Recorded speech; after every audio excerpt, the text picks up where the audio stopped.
तो कॉमिक्स में ऑलमोस्ट सारे सुपर हीरोज की बैंड बजाने के बाद नल हमें फाइनली सिनेमैटिक यूनिवर्स में देखने मिलने वाला है। बेसिकली सोनी सिनेमैटिक यूनिवर्स में, लेकिन बहुत ज्यादा पॉसिबिलिटी है कि एमसीयू से आगे जाकर कनेक्ट हो जाए स्पाइडरमैन 4 में। लेकिन अब जो सुपर फैंस नहीं जानते उन्हें मैं बता दूं कि नल एक ओवर पावर्ड सुपर विलन है जो तब से एग्जिस्ट करता है जब यूनिवर्स में सिर्फ डार्कनेस थी। नल आराम कर रहा होता है, लेकिन फिर कुछ सेलेस्टियल आकर गैलेक्सीज को बनाना शुरू कर देते हैं, जिसकी वजह से वॉइड में लाइट आ जाती है और गुस्से में आकर नल पहले ऑल ब्लैक नेक्रोसॉर्ड बना देता है। लव एंड थंडर में हमें एक नेक्रोसॉर्ड देखने मिले जिसे गॉड ने कई सारे गॉड्स को मार दिया था। इसने गॉड को तो करप्ट किया ही, लेकिन थॉर को भी काफी टफ फाइट दी थी। वैसे इस नेक्रोसॉर्ड में शैडो पोर्टेशन और शैडो मिनियंस को समन करने की एबिलिटी थी। सेम यही पावर्स नल के पास भी है। लेकिन अब अगर बात करें नल कितना पावरफुल है, तो नल एक एल्डर गॉड है जिसे गॉड ऑफ सिम्बियोट और डार्कनेस भी बोला जाता है। इसने सेलेस्टियल की वजह से बिग बैंग को सर्वाइव किया था, फिर अपने ऑल ब्लैक नेक्रोसॉर्ड से एक ही स्लैश में सेलेस्टियल का गला उससे अलग कर दिया।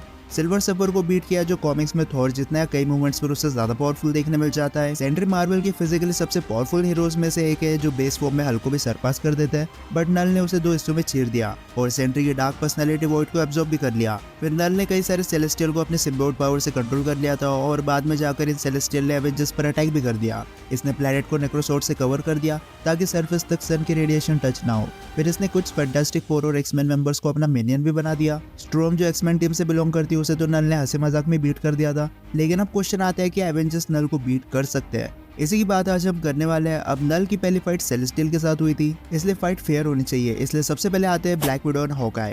अब ये दोनों कोर एवेंजर्स है और टाइम के साथ इन दोनों ने काफी स्ट्रॉन्ग एनिमी से फाइट की है, जैसे चित्तौरी आउटराइडर्स और सबल्ट्रॉन्स। और ब्लैक विडो के पास अच्छे बैटल स्किल्स है, साथ में लो लेवल इलेक्ट्रिक अटैक्स भी देखने मिल जाते हैं। और हॉकाई तो वैसे क्लोज रेंज में भी अच्छा फाइट कर लेता है, बट इसका strong point long range attack है। बट अब भले ये दोनों कितने भी अच्छे स्किल फाइटर हो, आखिर में दोनों नॉर्मल ह्यूमंस है जो सुपर ह्यूमन स्ट्रेंथ और सुपर नेचुरल पावर्स पोजेस नहीं करते। नल इतना ज्यादा ड्यूरेबल है कि इन दोनों का एक भी अटैक उसे 0.1% भी डैमेज नहीं दे सकता, इसलिए ये दोनों हार जाएंगे। और सबसे इंपॉर्टेंट बात, अगर नल सेलेस्टियल का सिर अलग कर सकता है तो वो हॉकाई को भी मार सकता है। और अगर मेरी बात से कोई डिनाई करता है तो कमेंट्स में अपना ओपिनियन बता सकते हो।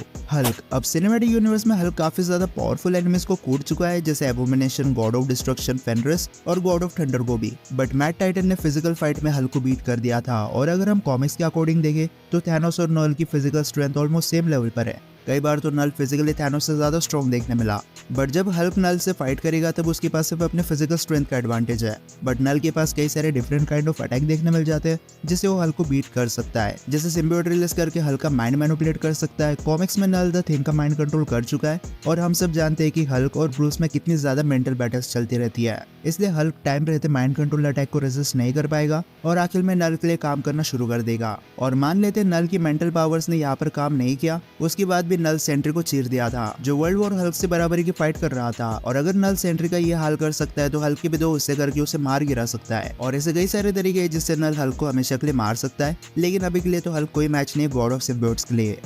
थॉर, अब एमसीयू में थॉर कितना स्ट्रॉन्ग है मुझे बताने की जरूरत नहीं है, बट एमसीयू से भी ज्यादा पावरफुल वर्जन नल से फाइट कर चुका है कॉमिक्स में। बेसिकली नल जब किसी से नहीं रुकता तब गॉड ऑफ थंडर बैटल में एंटर लेता है और पहला ऐसा सुपर हीरो होता है जो नल को इतने जोर से पंच मारता है कि उसका जॉ टूट जाता है। और तब पता चलता है कि नल को भी हैवी डैमेज दिया जा सकता है, बट कुछ सेकंड बाद ही नल खुद को हील कर देता है। इसके बाद ना तो म्यूनर का कोई अटैक नल पे काम करता है और ना ही थॉर की लाइटनिंग पावर्स यहाँ बहुत ज्यादा इफेक्टिव देखने मिलती है। उल्टा नल अपने नेक्रोसॉर्ड से थॉर को स्टैब कर देता है। अब इससे थॉर मरता तो नहीं है, बट हेवीली इंजर्ड हो जाता है जो आगे बैटल कंटिन्यू नहीं कर पाता। बट ये कोई नॉर्मल थॉर नहीं था, ये ऑल फादर बन चुका था जिसके पास ओडिन फोर्स थी। और इस वर्जन के सामने एमसीयू वर्जन तो बहुत कमजोर है। सिनेमैटिक यूनिवर्स के थॉर को भी बहुत बड़े लेवल पर पावर अपग्रेड्स चाहिए होंगे, उसके बाद वो नल को मार पाएगा। बट अभी के लिए तो सिनेमैटिक यूनिवर्स और कॉमिक्स दोनों साइड के बेस वर्जन नल को बीट नहीं कर सकते। आयरन मैन, अब इससे पहले कि हम सिनेमैटिक यूनिवर्स की बात करें, कॉमिक्स के कुछ रेफरेंसेस ले लेते हैं, क्योंकि यहाँ पर टोनी फुल्ली प्रिपेयर्ड होकर नल से फाइट कर चुका है। यहाँ टोनी सिम्बियोट रेजिस्टेंट आर्मर बनाता है ताकि नल का कोई भी सिम्बियोट उसे चिपक ना जाए, और अपने इस आर्मर से आयरन मैन एक सिम्बियोट ड्रैगन को कंट्रोल भी कर लेता है। लेकिन जब कोई रास्ता नजर नहीं आता तब टोनी सिम्बियोट को अपने आर्मर पर फ्यूज कर लेता है ताकि नल की पावर्स उसके अगेंस्ट में यूज हो जाए, बट ये चीज काम नहीं करती। जब टोनी नल के सामने आता है तब नल की डार्कनेस पावर से काउंटर नहीं कर पाता। स्टार्क बाकी सिम्बियोट्स को स्लो डाउन तो कर देता है, बट जितना टोनी ने सोचा था नल उससे कई गुना ज्यादा पावरफुल होता है और आखिर में टोनी हार जाता है। अब कॉमिक्स में टोनी को प्रिपरेशन टाइम मिला, एक बेटर और पावरफुल आर्मर भी था, उसके बाद भी टोनी हार गया। और फिर सिनेमैटिक यूनिवर्स में तो मार्क 85 है जो टोनी का बनाया सबसे पावरफुल आर्मर है, और क्योंकि एक एयर टाइट आर्मर है इसलिए काफी हद तक सिम्बियोट को रेजिस्ट कर लेगा।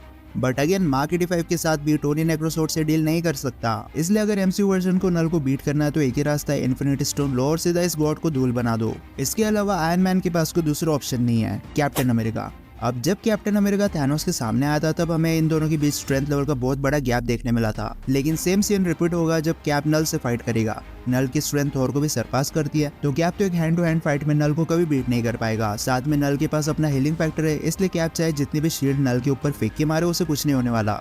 इनफैक्ट नल उन बींग्स में से एक है जो कैप की शील्ड को अपनी रॉ स्ट्रेंथ से तोड़ भी सकता है। ऊपर से सेलेस्टियल जैसे बींग नेक्रोसोर्ड के सामने मारे जा सकते हैं, तो कैप तो ड्यूरेबिलिटी लेवल्स भी लैक करता है, इसलिए कैप अपने बेस फॉर्म में तो नल को नहीं मार सकता।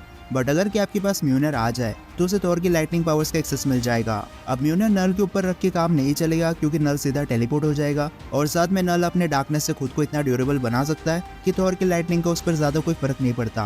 इसलिए कैप चाहे जितनी भी लाइटनिंग स्ट्राइक करे नल को कुछ नहीं होने वाला, बट कैप नल की डार्कनेस मैनिपुलेशन को चैलेंज नहीं कर सकता। और स्ट्रेंथ और ड्यूरेबिलिटी लेवल्स में भी बहुत बड़ा गैप होने की वजह से कैप यहाँ पर पूरी तरीके से हार जाएगा। अब विजन ना जाने कितनी बार मर के फिर से जिंदा हो चुका है, या फिर हम ऐसा बोल सकते हैं कि उसे जबरदस्ती जिंदा किया गया है। बट अभी के लिए व्हाइट विजन जिंदा है, जिसके पास रेड विजन की तरह density manipulation, super human strength और लेजर प्रोजेक्शन जैसी एबिलिटीज है। अब क्योंकि विजन अपना माइंड स्टोन खो चुका है और उसकी एनर्जी एक चिप से रिलीज होती है, इसलिए नल को इससे कोई डैमेज नहीं होने वाला, क्योंकि एक इन्फिनिटी स्टोन और एक चिप बेस्ड एनर्जी में जमीन आसमान का फर्क होता है।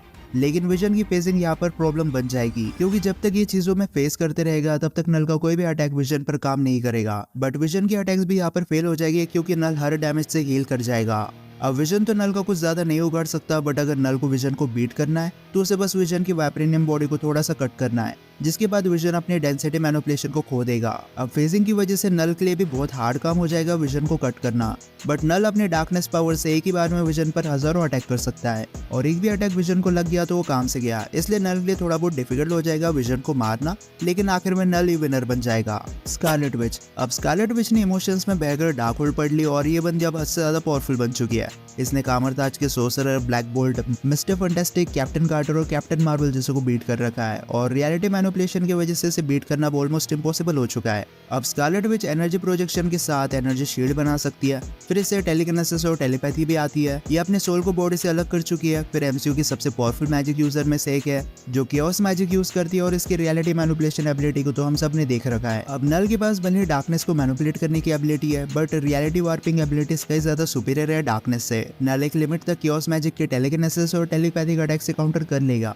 बट अगर वंडा ने हेक्स बना दिया उसके बाद नल अपने डिफेंसेस में कुछ नहीं कर पाएगा। और Scarlet Witch easily universal level पर रियलिटी को मैनिपुलेट कर सकती है, इसलिए वंडा चाहे तो नल की डार्कनेस को लाइट में चेंज कर देगी। बेसिकली स्कारलेट विच के पास उस लेवल की पोटेंशियल है जिससे वो नल के हर एक अटैक को काउंटर करके उसकी पावर को न्यूट्रलाइज कर सकती है। इसलिए इन दोनों की फाइट लंबी चलेगी, लेकिन आखिर में रियलिटी मैनिपुलेशन और हेक्स क्रिएशन की वजह से स्कारलेट विच नल को बीट कर सकती है। स्पाइडरमैन। अब इस बैटल में अगर हम स्पाइडरमैन का आयरन स्पाइडर सूट भी लेते हैं, उसके बाद भी ऐसा कुछ नहीं है जो स्पाइडरमैन नल को बीट करने के लिए कर सकता है, क्योंकि आयरन स्पाइडर सूट इतना पावरफुल नहीं है कि गॉड को मार दे। और स्पाइडरमैन की तो वेनम के सामने ज्यादा नहीं चलती है, तो जो सिम्बियोट का गॉड है उसके सामने तो स्पाइडरमैन कंप्लीटली हेल्पलेस हो जाएगा। और स्पाइडरमैन अगर अटैक करने जाएगा तो नल कुछ सिम्बियोट्स को स्पाइडरमैन के ऊपर छोड़ देगा। पीटर रोलिन से डील करने में इतना बिजी हो जाएगा कि नल आएगा और स्पाइडरमैन को मार के चले जाएगा, बट स्पाइडर कुछ नहीं कर पाएगा। Black panther. अब ब्लैक पैंथर के पास 3 स्पेशल चीज है, अपना वाइब्रेनियम से बना armour, second heart shape hub, और थर्ड है सूट में लगे नैनो पार्टिकल्स जो काइनेटिक एनर्जी को एब्सॉर्ब करके रिलीज करता है। अब वैसे तो ब्लैक पैंथर स्ट्रीट लेवल में ही आता है, भले पास्ट में पावरफुल सुपर विलन से लड़ चुका हो, बट ब्लैक पैंथर सिर्फ अपने सूट और वाइब्रेनियम क्लॉज के दम पर नल जैसों को बीट नहीं कर सकता। अगर नल को बीट करना है तो ब्लैक पैंथर को फुल्ली प्रिपेयर्ड होना होगा, बट कॉमिक्स में टोनी स्टार्क को प्रिपरेशन टाइम मिलने के बाद भी वो नल के सामने फेल हो गया था। ऊपर से नेक्रोसोर्ड इजीली वाइब्रेनियम को कट कर सकती है, इसलिए शूरी को उसका सूट थोड़ा भी प्रोटेक्ट नहीं कर पाएगा। ओवरऑल ब्लैक पैंथर ना तो फिजिकली कोई मैच है नल के लिए, और ना ही पैंथर की सुपर पावर्स इतनी कैपेबल है कि नल के पावर्स को काउंटर कर पाए, इसलिए नल बड़े आसानी से जीत जाएगा। अब कैप्टन मार्वल के पास लाइट बेस्ड पावर्स है जो उसे स्पेस स्टोन की वजह से मिली थी, और कैरल डायनवर्स के पास बहुत अच्छी फीट्स है जिसे स्पेस में लाइट स्पीड से भी ज्यादा फास्ट ट्रैवल करना, पावर स्टोन की पंच को सर्वाइव करना, और हालांकि सन को फिर से रीइग्नाइट कर देना। अपने फोटोन पावर्स की वजह से कैरल थैनोस से भी लड़ चुकी है, बट मैड टाइटन और थैनोस में फर्क है, नल के पास कोई भी एनर्जी बेस्ड अटैक नहीं है, इसलिए कैप्टन मार्वल की एनर्जी एब्जॉर्प्शन पावर यहाँ किसी काम की नहीं है। और फिजिकल स्ट्रेंथ और ड्यूरेबिलिटी में ऑलरेडी नल कई सारे सुपर हीरोज को सरपास कर चुका है, इंक्लूडिंग कैप्टन मार्वल। और अगर नल अपने सिम्बियोट को यूज करता है तो कैप्टन मार्वल के फोटोन ब्लास्ट से उन्हें अच्छा खासा हर्ट हो सकता है। बट अगेन सिम्बियोट फायर से वीक है, नल को फायर पावर से कोई ज्यादा फर्क नहीं पड़ता। जो बंदा बिग बैंग को सर्वाइव कर चुका हो उसके सामने तो कैप्टन मार्वल के फोटोन बीम्स कुछ भी नहीं है। इसलिए एक लॉन्ग फाइट में कैप्टन मार्वल के लिए बहुत हार्ड हो जाएगा नल, उसके नेक्रोसोड और सिम्बियोट से डील करना। इसलिए नल कैप्टन मार्वल को बीट कर देगा। एंटमैन, अब पिन पार्टिकल्स की वजह से एंटमैन को साइज मैनिपुलेशन एबिलिटीज मिलती है और ये अपने आप में माइक्रोस्कोपिक लेवल से भी छोटा बन सकता है और अराउंड 100 फीट बड़ा भी बन जाता है, जिसकी वजह से इसकी स्ट्रेंथ और ड्यूरेबिलिटी लेवल्स भी बढ़ जाती है। कैंग की बीम्स जो दूसरे क्रिएचर्स को मिटा दे रही थी उससे एंटमैन को कुछ नहीं हुआ और एंटमैन एंड गेम में एक लेविथन को भी नॉकआउट कर चुका है और पहले ये फीट सिर्फ थॉर और हल्क के पास थी। बट भले एंटमैन की पावर्स काफी कूल है और ये कैंग जैसों को इनडायरेक्टली बीट कर चुका है, बट ये सारी पावर्स नल के सामने बेकार है। एंटमैन आखिर में एक नॉर्मल इंसान ही है। नल अपने स्ट्रेंथ से इसके बॉडी के बोन्स को फ्रैक्चर करके रख देगा। एंटमैन छोटा होकर नल के अंदर नहीं जा सकता क्योंकि नल के सेंसेस बहुत अच्छे हो, बिना किसी डिफिकल्टी के एंटमैन को देख लेगा और साथ में बड़ा हो गया तो नल सेलेस्टियल की तरह एंटमैन का गला उससे बॉडी से अलग कर देगा। इसलिए एंटमैन की एक नहीं चलने वाली नल के सामने। डॉक्टर स्ट्रेंज, अब डॉक्टर स्ट्रेंज उन गिने चुने सूप्स में से एक है जिन्होंने इन्फिनिटी स्टोन से फाइट कर रखी है। स्ट्रेंज ने ऑलरेडी फ्यूचर को देख रखा था, बट स्टिल इन्फिनिटी स्टोन के अटैक को ब्लॉक करना बहुत बड़ी फीट है। लेकिन ये बात हम सब जानते हैं कि कॉमिक्स का स्ट्रेंज सिनेमैटिक यूनिवर्स से ज्यादा पावरफुल है और लकीली कॉमिक्स में नल और स्ट्रेंज फाइट कर चुके हैं। जब नल प्लैनेट पर अटैक कर देता है तब स्ट्रेंज मैजिकल रियलम्स और कुछ सिटीज पर प्रोटेक्शन स्पेल लगा देता है और एक वीकनेस स्पेल कास्ट करता है जिससे सिम्बियोट की स्ट्रेंथ कम हो जाए। लेकिन ये सब स्पेल फेल हो जाते हैं नल की कॉस्मिक एबिलिटीज के सामने। फिर स्ट्रेंज बैनिशमेंट स्पेल कास्ट करता है जो एक एंशिएंट स्पेल है जो सेलेस्टियल जैसों को भी डायमेंशन में ट्रैप कर सकता है। बट नल के डार्कनेस कंट्रोल एबिलिटी के सामने ये स्पेल भी फेल हो गया और फिर डॉक्टर स्ट्रेंज समझ जाता है कि उसका मैजिक इनफ नहीं है नल को बीट करने के लिए। इसलिए वो ऐसे स्पेल यूज करता है जिससे नल और बाकी सिम्बियोट थोड़े बिजी हो जाए और बाकी हीरोज को स्ट्रेटेजी बनाकर अटैक करने का टाइम मिल जाए। और जब कॉमिक्स का स्ट्रेंज इतना पावरफुल होते हुए नल को बीट नहीं कर सकता तो सिनेमैटिक यूनिवर्स का तो इसके सामने 5 मिनट भी नहीं टिक पाएगा। अगर स्ट्रेंज को नल को बीट करना है तो सिर्फ एक रास्ता है, टाइम स्टोन को यूज करके नल की एज को रिवर्स कर दो, उसे उस स्टेट में ले जाओ जब वो एग्जिस्ट नहीं करता था। बट टाइम स्टोन स्ट्रेंज की खुद की एबिलिटी नहीं है और सिनेमैटिक यूनिवर्स में टाइम स्टोन ऑलरेडी डिस्ट्रॉय हो चुका है, इसलिए स्ट्रेंज अभी के लिए इतना कैपेबल नहीं है कि नल को बीट कर पाए। क्विकसिल्वर, अब इस बंदे की मेन एबिलिटी है बहुत तेज भागना। कुछ सुपर फैंस इसे स्लो समझते हैं लेकिन क्विकसिल्वर दूसरे स्पीडस्टर के कंपैरिजन में स्लो है। बाकी जब ये एमसीयू में जिंदा था तब पीक ह्यूमंस भी इसे नहीं देख सकते थे, लेकिन इससे पहले क्विकसिल्वर अपने पावर्स को ठीक से अवेकन करते हुए मारा गया। और भले सिल्वर फास्ट है बट ये सुपर ह्यूमन स्ट्रेंथ और ड्यूरेबिलिटी को लैक करता है। बुलेट से मोर देन एनफ है इसकी बॉडी में छेद करने के लिए। और अगर हम इसे नल से कंपेयर करें तो नल के पास कंप्लीट कंट्रोल है डार्कनेस के ऊपर। नल अपनी सराउंडिंग्स को डार्क बना देगा जिसके बाद क्विकसिल्वर नल को देख ही नहीं पाएगा और जिस एनिमी को क्विकसिल्वर देख ही नहीं सकता उसे मारना तो बहुत दूर की बात है। और जो बंदा बुलेट से सर्वाइव नहीं कर सकता वो ऑल ब्लैक नेक्रोसॉर्ड से तो कभी नहीं बच पाएगा, इसलिए नल मार देगा क्विकसिल्वर को। लेकिन इसी के साथ नल वर्सेस एवेंजर्स की बैटल यही खत्म होती है। अब आपकी क्या ओपिनियन है मुझे कमेंट सेक्शन में जरूर बताना।